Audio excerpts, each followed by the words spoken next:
I'm going to show you what to watch to stay mentally healthy when you're stuck at home.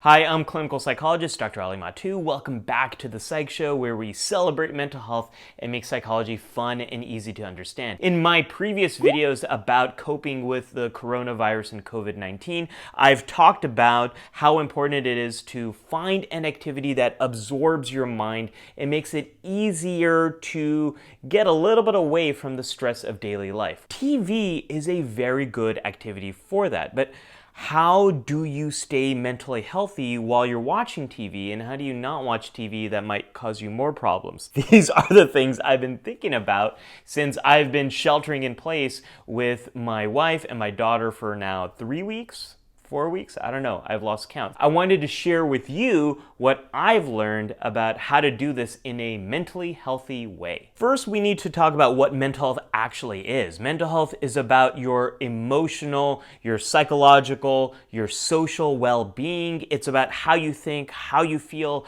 how you act, how you handle stress, how you bounce back from setbacks, and the quality of your relationships with other people. All that stuff is mental health. And TV can act on each of those different things, each of those different aspects of mental health. We used to think that TV is just this thing that sort of washes over you, and that's completely false. TV is an active experience. You bring in all of your past knowledge, your expectations, your intentions into the television experience. It's more similar to reading a book or playing a video game. It's an active experience that we create. I've got 4 rules to keep in mind to watch TV in a mentally healthy way. Those rules are, I should have these memorized, but I don't because I'm trying to make this video in the few minutes that my daughter is quiet. 4 rules of mentally healthy TV watching.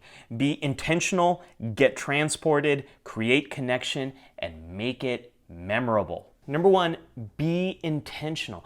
The reason why you're sitting down to watch something makes a difference in terms of what you get out of that viewing experience. This is according to research from the uses and gratifications theory of media. What do you need right now? Don't let the Netflix algorithm or whatever's scheduled for TV that night determine what you end up watching. Instead, think about, what am I going through right now? What do I need? Are you feeling down and you need something to fire you up? Are you feeling overwhelmed and you need something to calm you down? Are you feeling lonely and disconnected and you need a connection?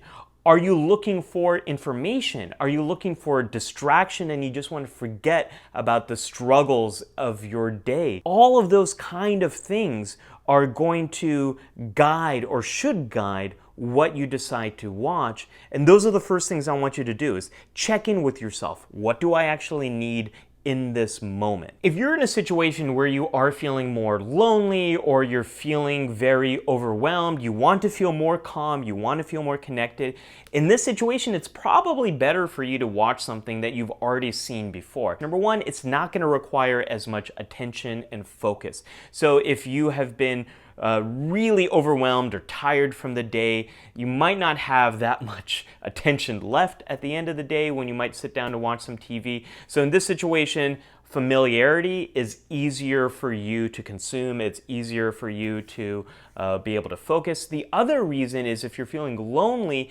having characters that you already know, that you already feel connected to, it's going to make you feel less lonely. And this is particularly helpful in situations where you might want something on in the background while you do other things, to make your home feel a little bit more lively, to make you feel more connected, to make you feel less alone. Common examples are Seinfeld, Star Trek: The Next Generation, or Family Guy. I'm also going to put a bunch of other shows up right now that might be better fits for you. I personally have been watching a lot of Star Trek while I do dishes or chores, things that I really don't like doing and just don't have much energy for anymore, especially the dishes. I feel like I'm doing dishes all the time now because my family's always home and we're all eating together, which is great, but I just hate doing all those dishes. Now, if you're more emotionally down and want to feel more up, you want to get more excitement, you might feel bored, you might want to be more connected with a larger cultural moment. Here, you probably want to watch something new. And in particular, you want to look at big dramas from the last 10 years. The reason I say the last 10 years is shows created during this time are really created for you to binge, for you to watch a bunch of episodes in a short period of time. The stories are more complex, the characters are more complex, you are more easily pulled into the story. And the other part is there's a lot more cultural stuff to go along with it. Podcasts, blogs, memes, online communities, stuff that's going to make you feel a bit more connected with the outside culture and society, the parts of the world that are hard for us to feel connected to. Some examples here are Battlestar Galactica, Breaking Bad, or Tiger King. I know Tiger King is not a drama, it's a documentary, but it really does feel like one. It's one that when I watch, my emotions get fired up and I completely feel like I am on this journey that I cannot predict what's happening. Just like last time, here are a bunch of different shows that you might want to consider that are going to be really great to get those emotions fired up and be able to connect with a larger community. Number 2 is get transported. Research has been done on what helps people to take a good quality break. And it seems like the variable that's most important here is detachment. Getting some detachment from the kind of work and the stressors that you have during the day. If you're someone who works with numbers throughout the day, then a good break for you is not going to be related to numbers at all. Maybe something that is more related to nature or people, things like that. My job is about dealing with people, working with people, and working in mental health. So whenever I like to take a break, I don't want it to involve other people. I actually want to do things alone, do things that get me much more in my head and get me much more detached from other people. So think about what's going to get you detached from your stressors and what's going to transport you to the place you want to be. If you feel lonely, what's going to transport you to a place of feeling connected? If you feel overwhelmed, what's going to transport you to a place of feeling calm? If you're bored, what's going to get you transported to excitement? If you feel like you're not progressing or learning anything, what's going to make you feel more enlightened, more informed? When you're overwhelmed, when you're tired, when you're stressed, something familiar is going to make it easy for you to get transported.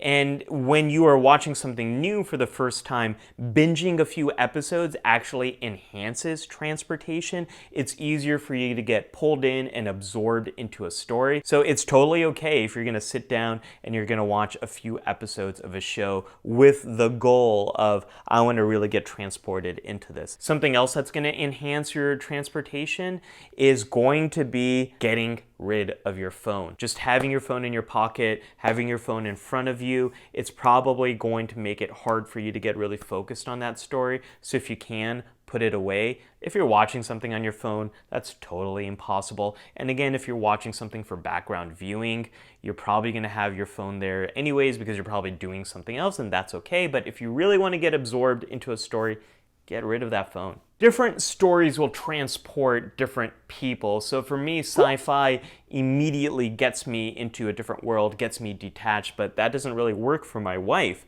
She really likes dramas and comedies and romantic comedies. And when we're watching something as a family, my daughter loves musicals. That will immediately transport her, but she doesn't really like cartoons at all. So even though I like Steven Universe, she doesn't. So you have to think about what transports you, what transports the different people you watch TV with, and it's probably going to be different stuff that works for those different combinations. Number 3 is to create connection, and there's a couple of ways I want you to think about it. The first is if you're alone or isolated, which is like everyone right now. Think about the shows that have characters that inspire you, characters that you are drawn to, characters that you love. Those relationships are called parasocial relationships. These are one-way relationships we have with characters we love in the stories that we enjoy. It's also the relationship we might have with an actor behind these characters. These relationships are real. Just because they're one way doesn't mean they're any less real than a relationship we have with someone who interacts with us back. Think of those shows that have those characters that you love, whether it's The Office or Parks and Rec, How I Met Your Mother, also known as Friends, or something like Supernatural. There's a wide variety of characters there that we probably already have a relationship with because we've been watching them. So go back, rewatch. It's going to help you to feel a little bit less alone and a little bit more connected. Then what you can do is really reflect on, why do you love this character? What is it about them that impacts you? How are you inspired by them? What do you think from their lives or their stories can help you during this time? If you want to learn more about how to do that, check out the Geek Therapy community. My buddy Josue Cardona has really pioneered this community that does exactly this, helps to use media to enhance mental health, so check out their stuff. For me, I've actually been revisiting Lost, and there's a character called Desmond there who really, when we meet him, is in this lonely, isolated environment. And what keeps him going is this love that he has with Penny. My wife, what she wrote in my wedding ring right here is, "You are my constant." And if you've ever seen that character, if you follow the episode The Constant, you'll know what I'm talking about. I'm revisiting that character. I love that character. I love their relationship. And now I'm getting brand new meaning out of that story. Another way to create connection is to watch something together. You don't have to be in the same room to watch something with someone. There's a number of different browser plugins that you can install, stuff like Netflix Party, that allow you to watch something with someone else at the same time. You can also stream together. So for example, you can have FaceTime fired up, or Discord, whatever platform you want to use, and you can watch something together that way. Or you can start something at the same time and check in and check out with someone while you're watching the show, maybe separately, but you have that connection before and after. You don't have to have a friend who's watching the same thing as you to be connected. You can get connected to a larger internet community. If you're watching something, there's probably a good chance that there's a podcast dedicated to it. There is a blog. There is an online community that loves this, that celebrates this. And it's not just for new shows like Ozark or Mandalorian or This Is Us. There are recap podcasts dedicated to Gilmore Girls, The West Wing, The X-Files, so much stuff. Find something you love and then connect with people who also love it. You're going to feel less alone. You're going to feel more connected. It's going to be great for your mental health, except for those fan arguments. But, you know, that's the internet. Before I get to my next point, I want to know, what is helping you to get through this crisis? Let me know in the comments below. Number 4 is to make it memorable. If you're rewatching something you've seen a million times, one of the reasons why you like it so much is because you know exactly what to expect. You know these characters, you know the situations, you know the story, and all of that stuff makes it easier to actually enjoy that experience and get more of the positives out of that entertainment. It's why we love re-listening to our favorite song over and over again, why we read some of our favorite books, or we like to go to the same places, the same museums, the same coffee shops, all that sort of stuff, although we can't do any of that right now. But we love revisiting stuff that we love. If you're watching something for the first time, though, we want to be able to enhance those memories that you are forming. Your memories are not like a photograph. It's not like you watch it once and it's stuck in there. Your memories are strengthened each time you think about the memory. Each time you think about something that you've just recently watched, you're actually recreating that memory from scratch. You are strengthening it, and you're making it easier to remember in the future. There isn't a ton of research on this, but there is some research that indicates a lot of binge watching actually reduces your memory of what you've watched, and it might even reduce how much you enjoy the process. I experienced this a few months ago when my wife and we watched the new season of The Queen in just a few days, and then I had no memory of it when I was talking to my cousin about The Queen. She was referencing these episodes that I just had no clue what happened, and I knew I finished the whole season, but I couldn't actually remember what she was referencing. Too much binging also makes you feel a bit more out of control. You might have enjoyed completing the process and feel like you've accomplished something. That's good, but you might have also felt out of control. So how do we deal with this? Number one, turn off autoplay. You can turn off autoplay on Netflix, you can turn it off on YouTube, you can turn it off on many platforms. A lot of the platforms don't make it easy for you to do this, but you can. And when autoplay is turned off, you make the decision if you want to watch the next episode or not. And then what I recommend is taking a break between every 2 to 3 episodes of a show. Maybe you can take a break after more episodes of a shorter type of show, but take a break, and during that time, not only stand up and stretch and get some water and go to the bathroom, but maybe talk to someone else about that episode or look up information about it. The more you do that, the more you remember what you just watched, the more you will remember it in the future. All of these guidelines will work best if you're in a situation where you're minimizing commercials. Commercials take you out of the story, they reduce that transportation effect. Commercials also do a bunch of stuff for kids that I don't want to get into, but none of that stuff is really good. Either watch on a platform where there aren't commercials, or when the commercials come on, just mute them. That's going to go a big way to maintaining some of the transportation effect. Notice I didn't really talk about the news here. The news, it's probably not going to give you that detachment. It's going to enhance the sense of reality and the fears that you have right now. It is likely to increase your anxiety, so you really want to control how much news you are watching. I recommend once in the morning, once in the later part of the day, get your local news in whatever way you like it.